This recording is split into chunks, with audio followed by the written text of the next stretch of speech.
Hey friends, hey family, welcome back to the channel. If you're new here, my name is Crystal Blue. I do Christian content. I also do what's called the Word of the Day.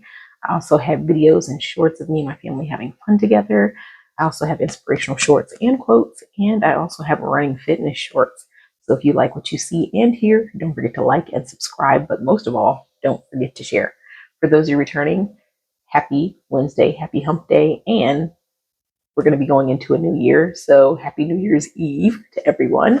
We've got one more day left in this year, and I suggest we make it a great one. I know I am, because I'm going to be having some good food. So I know I'm going to make it a great new year. But anyway, I hope everyone is doing well and everyone is blessed and happy and healthy. Today we are going to be reading from the book of Matthew. And I'm going to preface it with, we really need to be mindful, not just as Christians, but just as people in general. We need to be mindful of being hypocrites. There's a lot of hypocrisy. A lot. And when I was growing up, I didn't really understand what it meant to be a hypocrite until my dad explained it to me. And he always used the phrase, don't throw stones if you live in a glass house. And I'm like, huh? I never knew what that meant. But basically, it's like, don't sit there and throw stones at somebody if you know what you're doing isn't that great either. Just like if you point the finger, you have three fingers pointing back at you.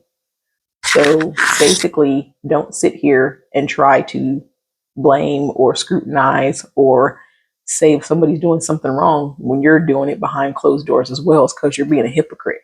You're sitting there pointing out their wrongs and you're doing the same thing. And it talks about this in Matthew. Of course, with the Pharisees, they were the worst. Let's just be honest. The Pharisees and the Sadducees, they were the worst. And in this, in Matthew 23, verses, I believe it is verses 1 through 4, Jesus is talking to people. They were like, yo, be careful about these Pharisees because they're hypocrites, basically. And it says, it's Matthew 23, verses 1 through 4. It says, then Jesus said to the crowd and to the disciples, the teachers of the law and the Pharisees sit in Moses' seat.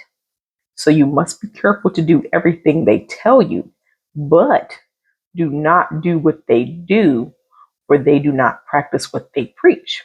They tie up heavy, cumbersome loads and put them on other people's shoulders, but they themselves are not willing to lift a finger to move them. So basically, Jesus is saying, the Pharisees, they had a high position. They stood in that position of authority to give out rules and regulations, but they didn't follow them. They sat there and told everybody what to do, but they didn't follow them. So that's why Jesus said, be careful. He said, listen to what they say, but don't do what they do, because they're hypocrites.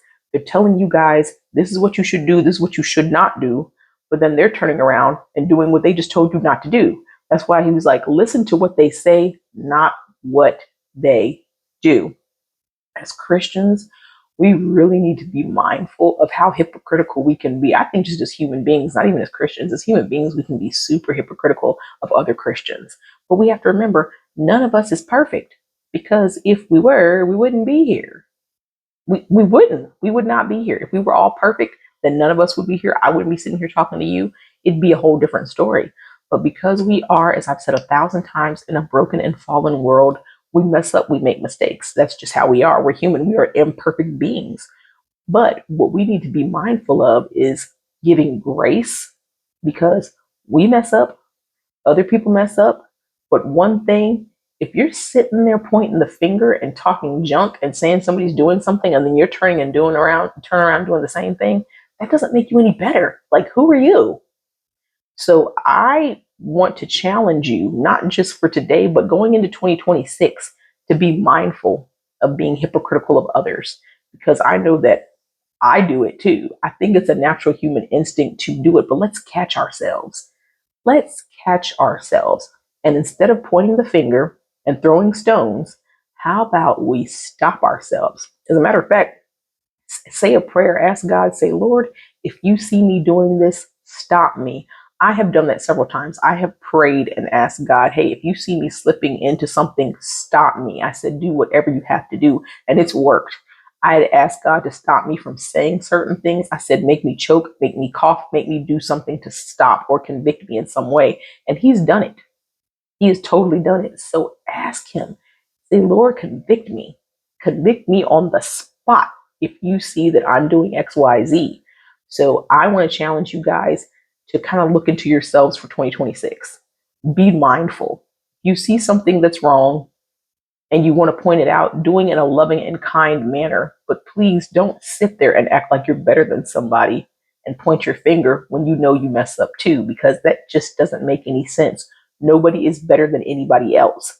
And that's what the Pharisees thought. They thought they were better than everybody else, and they weren't. And Jesus tried to tell them that, but obviously they didn't want to hear it. So for 2026 and throughout the rest of your life, as long as you're on this earth breathing, I want you to take stock in what you are saying, what you are doing, how you are approaching people, and ask God to convict you if you're doing something that's not being helpful and being giving and supportive. And instead of shaming people and pointing the finger and saying, ooh, instead of doing that, let's find out how we can help instead of pointing fingers. Let's see what we can do to fix the situation and fix the problem instead of just adding to it and making it worse. So that's my challenge to you for the new year. Again, this was from Matthew 23, verses 1 through 4. You know what I like to say? Don't take my word for it. Read it for yourself. I love you guys. This has been a great year for me. I hope it's been a great year for you. And I hope you guys have been blessed by this. And we will start this back up again in the new year in 2026. So I'll see you guys then. Bye-bye.